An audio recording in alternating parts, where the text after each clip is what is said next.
Listo. Eh, Buenos días, profesora Miriam. Con el compañero Carlos Castro hemos desarrollado el taller número 1 de modelos matemáticos dentro de la materia simulación y modelado avanzado de procesos.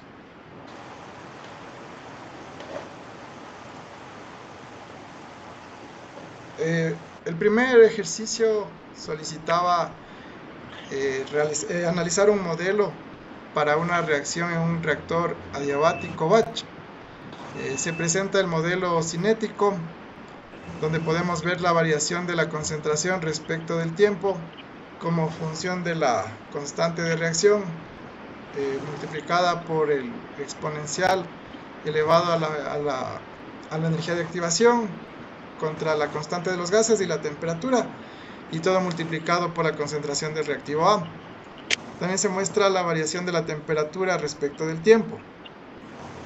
Hemos desarrollado un diagrama donde podemos ver que se muestra la chaqueta, la camisa del reactor, para lograr la transferencia de calor que sea igual a cero, que corresponde a una característica de un reactor adiabático. También se muestra la agitación y se muestran las válvulas de ingreso y de salida cerradas, ya que se trata de un reactor batch. Es decir, únicamente se cargarían los reactivos, se dejaría el tiempo de reacción necesario, el tiempo de residencia, y se abriría para obtener los productos. Como análisis del tipo de modelo, podemos ver que se trata de un modelo de caja gris o semiempírico, ya que la información de input para este procesamiento de datos se obtiene desde papers o documentación bibliográfica, así como de datos experimentales. Los resultados obtenidos luego del procesamiento a través del modelo, que puede ser a través de una herramienta de cómputo como el Aspen, por ejemplo, serviría para para un escalado del modelo en una planta piloto o ya para producción comercial.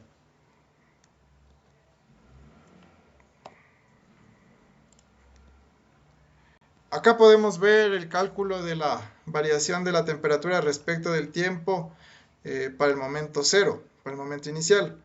Tenemos los valores de K sub 0 en minutos a la menos 1, que es de 5 por 10 a la 8, la energía de activación en kilojoules por mol de 75, la entalpía en kilojoules por kilogramo de menos 120, la densidad del fluido en kilogramos por metro cúbico es 850, la capacidad calorífica en kilojoules por kilogramo Kelvin es de 2.1, la concentración inicial del reactivo A en moles por metro cúbico es de 2000, y la temperatura inicial en Kelvin es de 350.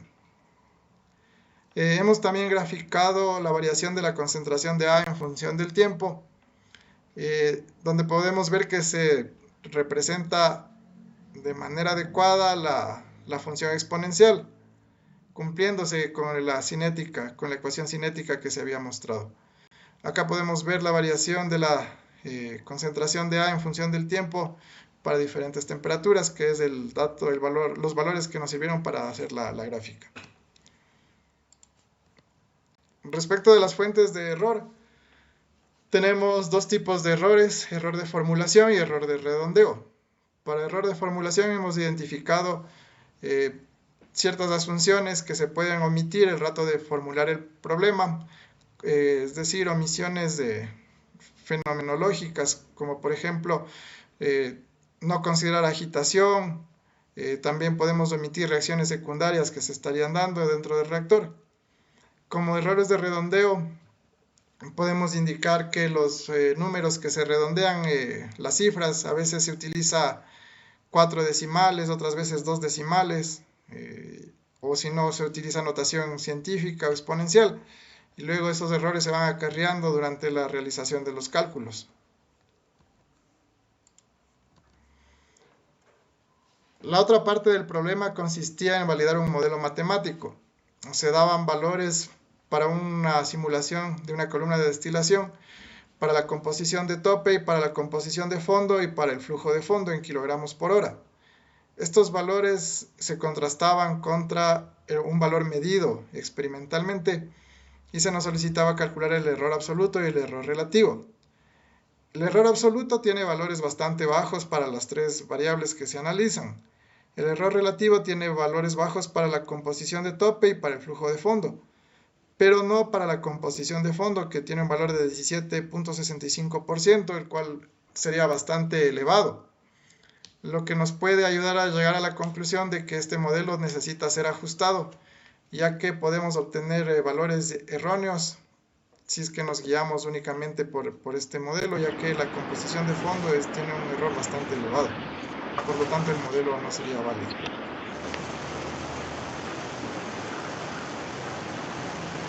Bueno, continuando con la exposición de Alfonso, mi compañero, también se planteó en la clase el desarrollo de 3 ejemplos de análisis de ejercicios, ¿no es cierto? Los cuales son de balance de energía de un reactor batch adiabático, la distribución de la temperatura en un cilindro sólido y la difusión radial de un soluto igualmente en un cilindro sólido.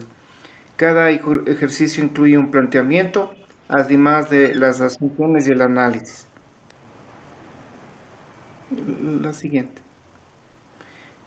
Continuamos con el ejercicio 1, un reactor batch adiabático. Tenemos algunas consideraciones como que la cinética considerada fue de primer orden, una mezcla perfecta, adiabático este reactor y propiedades se tomaron como constantes. Las limitaciones del modelo fueron supuestos de mezcla perfecta y propiedades constantes que pueden introducir ciertos errores, errores básicamente de redondeo en los parámetros K sub 0 y E sub A, energía de activación. La siguiente. Se consideró entonces el balance de masa y de energía, siendo el de masa como una variación o una ecuación diferencial de la concentración del reactivo A en función del tiempo, igualada, ¿no es cierto?, a la constante de reacción, a la exponencial que toma en cuenta igual la energía de activación, la constante de gases y la temperatura. En el balance de energía se considera que el reactor es adiabático y es una variación de la temperatura en función del tiempo, pero en función de la variación de la entalpía y el componente de la reacción química. Siguiente. Para el ejemplo 2, que es un cilindro sólido homogéneo, sin generación interna de calor, condiciones estacionarias, el objetivo de establecer la ecuación diferencial resulta que es una función de 1 sobre R, es la derivada en función del radio de la temperatura igualada a 0. Aquí las asunciones son homogeneidad sin generación de calor, una simetría cilíndrica en el cuerpo en estado estacionario, y las limitaciones del modelo es que son sin condiciones de frontera específicas. En la gradiente de temperatura. Bueno, y finalmente el tercer ejemplo, la siguiente. Que se nos solicitó fue la difusión, ¿no es cierto?, en coordenadas cilíndricas, que es muy similar a la ecuación diferencial anterior, en función inversa al radio y a la variación de la concentración en función del radio igualado a 0. Aquí debemos tomar en cuenta que las asunciones tomadas son estado estacionario, el diámetro constante del cuerpo, así también no tenemos una reacción química y simetría cilíndrica. Las limitaciones del modelo son sin condiciones de frontera que genere gradientes y concentración uniforme. Entonces, en la próxima lámina tenemos ya el resumen de lo que se nos solicitó, tanto el ejercicio 1, 2 y 3. Entonces, en el 1 se concluye que el sistema es acoplado de ecuaciones diferenciales, ¿no es cierto?, en función de la concentración y la temperatura.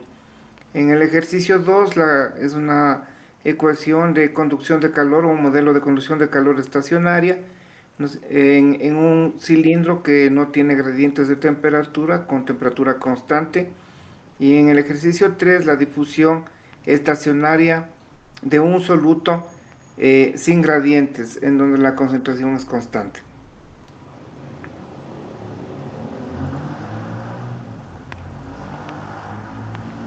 Listo, para terminar, agradeciéndole a ustedes, los compañeros, y a mi compañero Alfonso por la presentación.